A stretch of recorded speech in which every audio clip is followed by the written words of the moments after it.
Hi, how are you guys? Today in the channel I'm going to talk about the COVID-19 or coronavirus in South Africa. Firstly, I'm going to talk about its rates.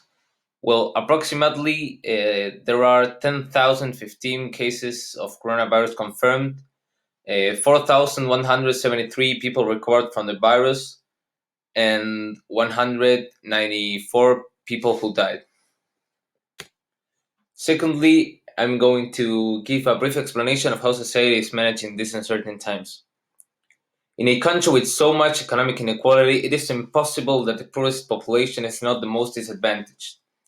Despite the confinement, many go out in search of food or a charity of a relative. Looting indoors is becoming very frequent in the poorer neighborhoods. The police is making a superhuman effort to keep all the poor in their homes, but they also know that they will not be able to pay the fine, and what difference from the rich who have their dinner for the poor confinement means hunger and suffering.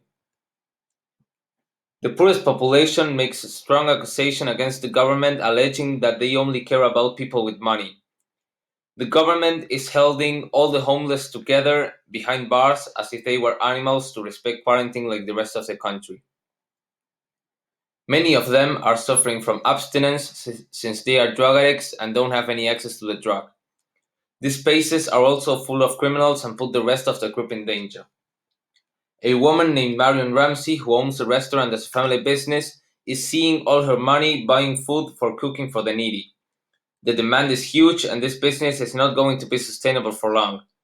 For parents, it is also humiliating to have to accept food, and they are outraged at how the government is handling the situation. Well, the intervention of the army is being avoided at all costs since this event has had terrible consequences. For example, shootings, abuse of power in between other actions in almost the entire African continent. Economy. If we get into the economic field, it is remarkable that an unstable economy like South Africa's cannot be held back for long.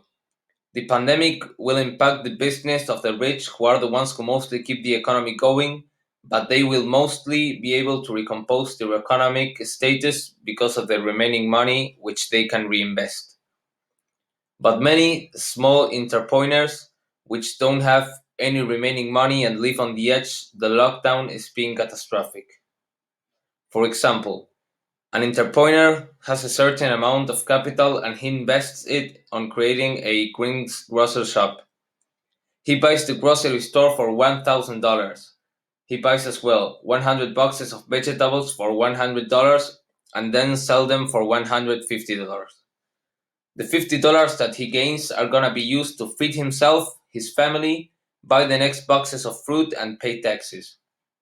So, for these people, it is impossible to stop the business from working because it automatically melts down.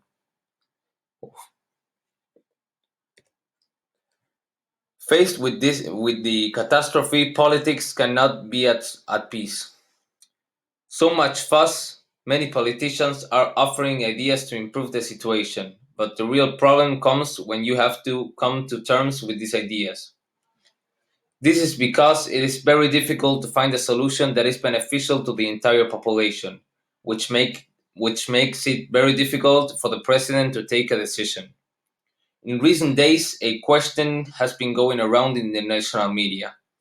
It is beginning to be believed that the confinement could become more damaging to people than the virus itself, so that if an agreement is not quickly reached, the lives of many will be terribly affected.